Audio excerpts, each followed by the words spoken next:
नमस्कार, खबरों का पंचनामा देख रहे हैं आप और मैं हूं आपके साथ दिव्या सिंह। हम लेकर आए हैं देश और दुनिया की 5 बड़ी खबरें, जिस पर चर्चा के लिए हमारे साथ स्टूडियो मौजूद हैं कैपिटल टीवी के editor in chief doctor Manish Kumar. Doctor साहब, स्वागत है आपका। धन्यवाद। सबसे पहले एक नजर आज की टॉप हेडलाइंस पर। One nation one election bill को मोदी कैबिनेट की मंजूरी, जल्द ही हो सकता है संसद में पेश। राजनीतिक दलों से चर्चा के लिए हो सकता है जेपीसी का गठन। प्लेसेस ऑफ वर्शिप एक्ट पर बोला सुप्रीम कोर्ट, केंद्र सरकार का जवाब दाखिल होने तक नहीं होगी सुनवाई। अगले सुनवाई तक नहीं दायर होगी नई याचिकाएं। संसद के शीतकालीन सत्र के दौरान आज भी जमकर हुआ हंगामा। विपक्ष ने अडानी मुद्दे पर किया विरोध प्रदर्शन, तो गिरिराज सिंह ने संसद परिसर में लहराया सोनिया गांधी और सोरोस का पोस्टर। चुनाव से पहले अरविंद केजरीवाल का बड़ा ऐलान, दिल्ली की महिलाओं को 2100 रुपए देगी आप सरकार। केजरीवाल बोले, मैं जादूगर हूं, करके दिखा दूंगा। दिल्ली में अवैध बांग्लादेशी रोहिंग्यों के खिलाफ पुलिस का एक्शन जारी। शाहीन बाग इलाके में हो रही कागजों की जांच। अवैध रूप से रह रहे 3 बांग्लादेशी गिरफ्तार। सबसे पहली खबर में बात वन नेशन वन इलेक्शन की। मोदी कैबिनेट ने वन नेशन वन इलेक्शन को मंजूरी दे दी है। अब संसद में जल्द ही इसे पेश भी किया जा सकता है। सूत्रों ने बताया कि केंद्र सरकार यह विधेयक संसद के इसी शीतकालीन सत्र में ही ला सकती है। पूर्व राष्ट्रपति रामनाथ कोविंद के नेतृत्व में वन नेशन वन इलेक्शन के लिए एक कमेटी का गठन किया गया था, जिसकी रिपोर्ट हाल ही में सौंपी गई थी। इसी रिपोर्ट के बाद अब मोदी सरकार ने कैबिनेट बैठक में इसे मंजूरी दे दी है। संसद में इसे सभी दलों से सुझाव लेने के लिए जेपीसी का भी गठन किया जा सकता है। यह कानून देश भर में समय समय पर होने वाले चुनाव को एक साथ करवाने के लिए लाया जा रहा है। हालांकि विपक्ष देश भर में एक साथ एक चुनाव कराए जाने के खिलाफ है। विपक्ष को इससे क्या परेशानी है? देखिए, विपक्ष तो कोई भी अच्छी चीज की बुराई करता है, उसका विरोध करता है। हमने पाकिस्तान में घुस के मारा, इनको मिर्ची लग गई। हम लोगों ने आर्टिकल 370 हटाया, इनको मिर्ची लग गई। तो देश में कुछ भी अच्छा होता है उसका ये विरोध करते हैं। ये तो उनका चरित्र हो गया। ये इसलिए देश को कैसे आगे लेकर के जाना, भाई शर्म की बात नहीं है।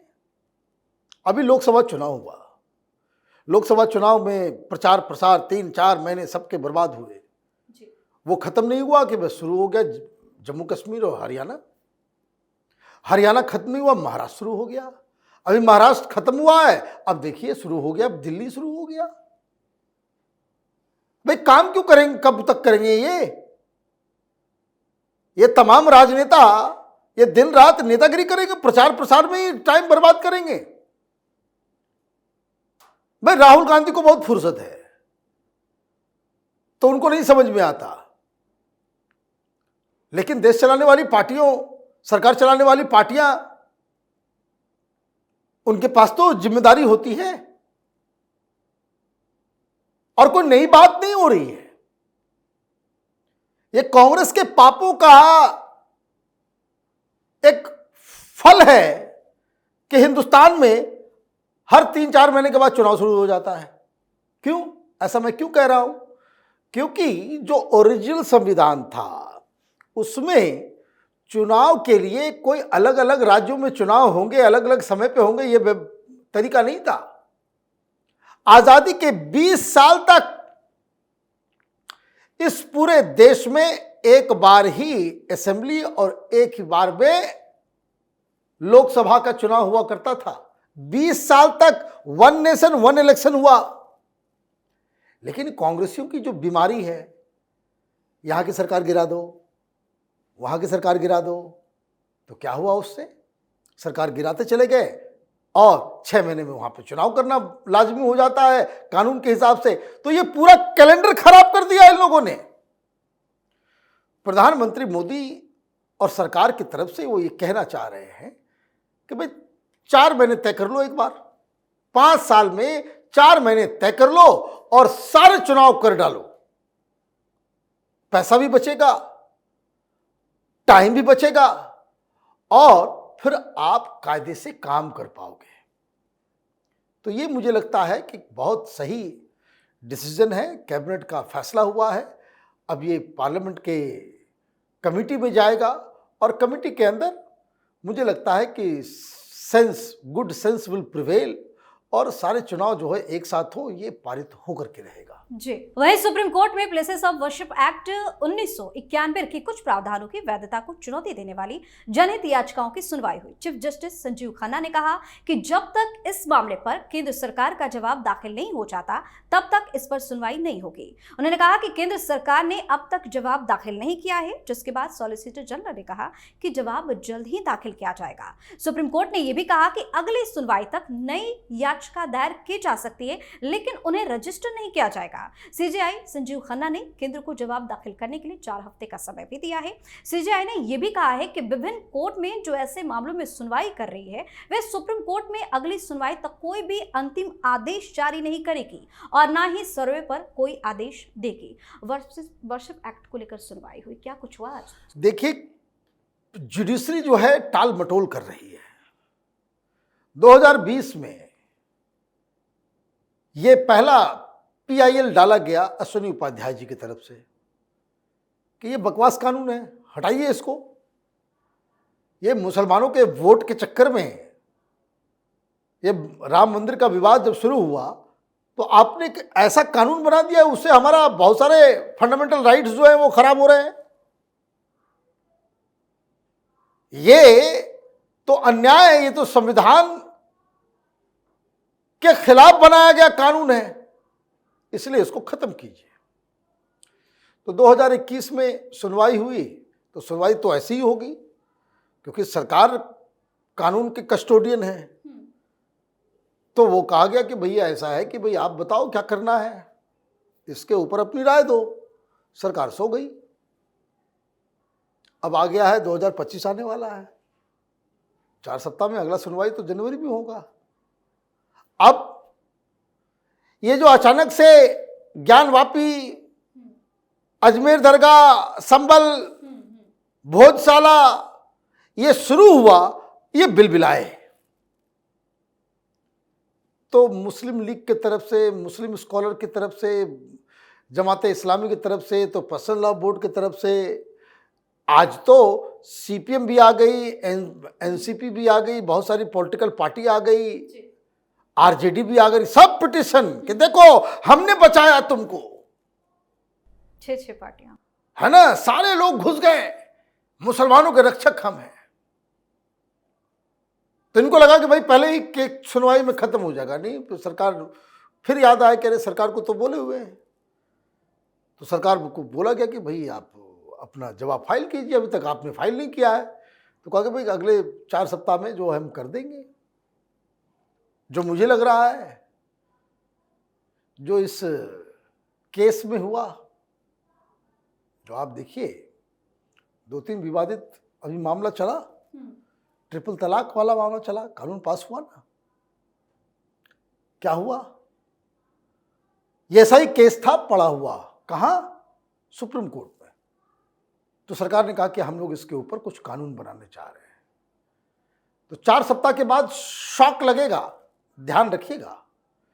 सरकार जाकर के कह दी अगर कि माय लॉर्ड हम लोग इस कानून में कुछ बदलाव करने वाले हैं, तो फिर मामला बदल जाएगा जी।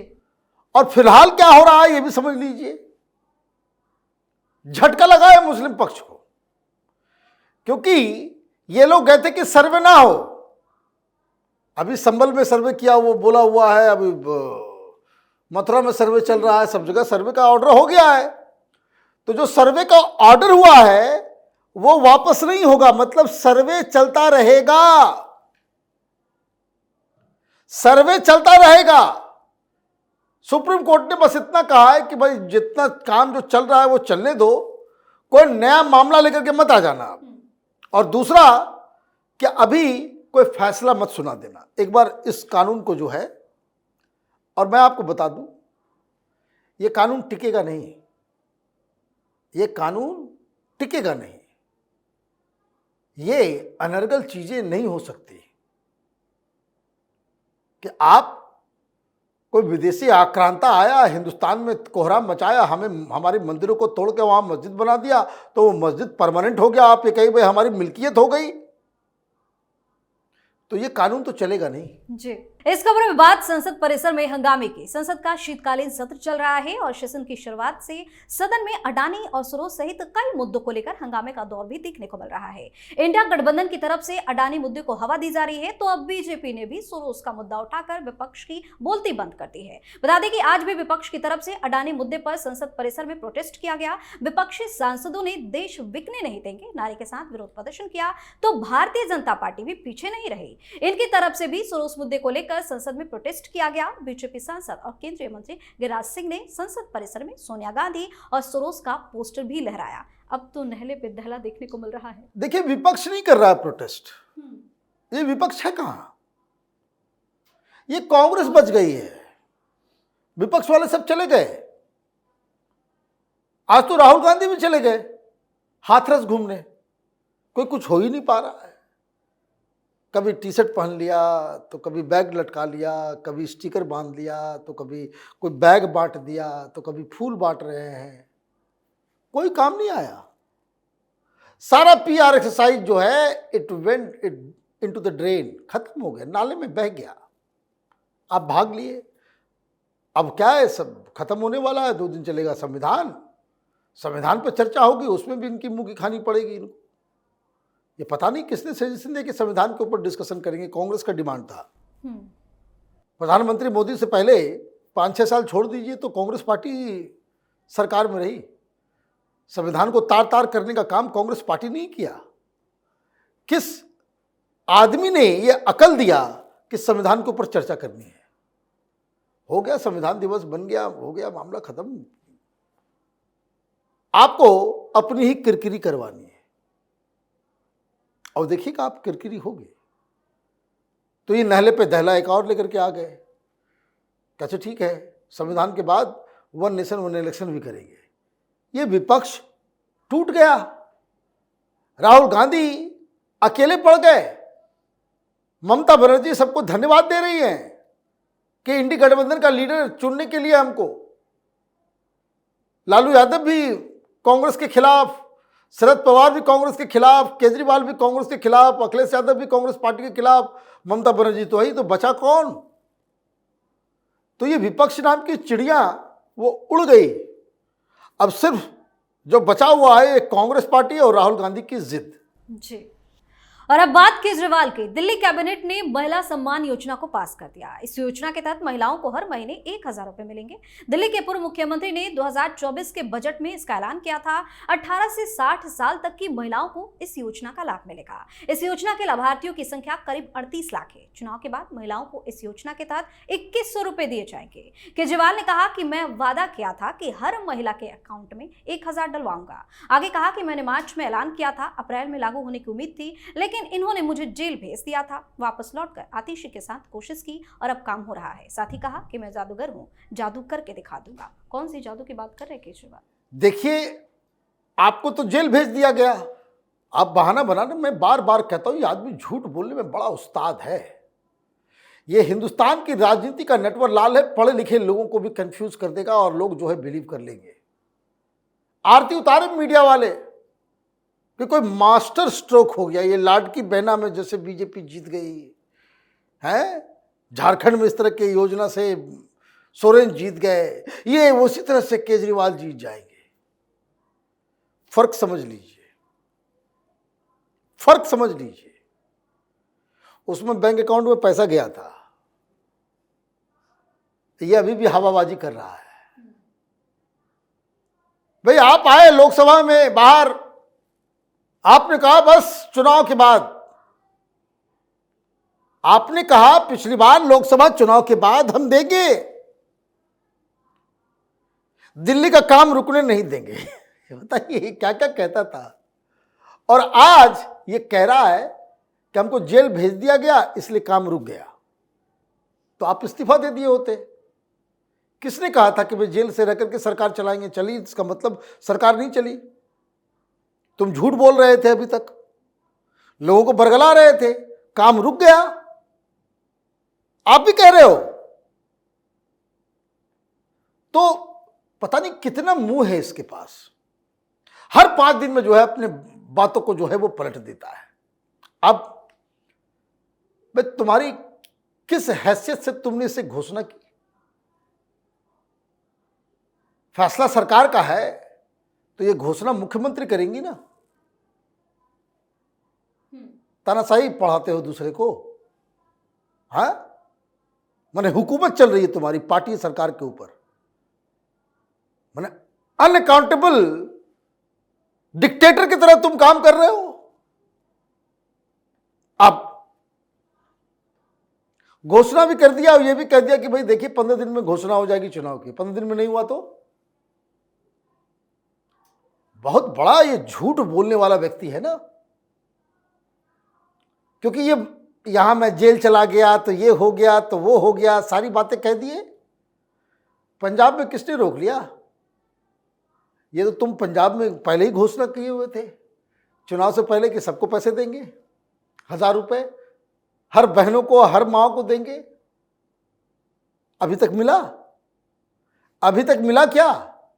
नहीं मिला। आप दे नहीं पाए, पंजाब में नहीं दे पाए, दिल्ली में खाक देंगे आप। अभी आप कर्ज मांग रहे थे केंद्र सरकार से कि 10,000 करोड़ रुपए दे दो, सरकार चलाने के लिए पैसे नहीं है। तो आपके पास पैसे हैं नहीं और घोषणा पे घोषणा किए जा रहे हैं। कभी ऑटो वाला के लिए ये कर देंगे तो कभी, तो अभी आप देखते रहिए कि ये झूठ बोल बोल कर लोगों के दिमाग को इतना ब्रेन वॉश कर देता है कि लोग इसकी बातों को, इसकी झूठ को सच मान लेते हैं, और यही होगा।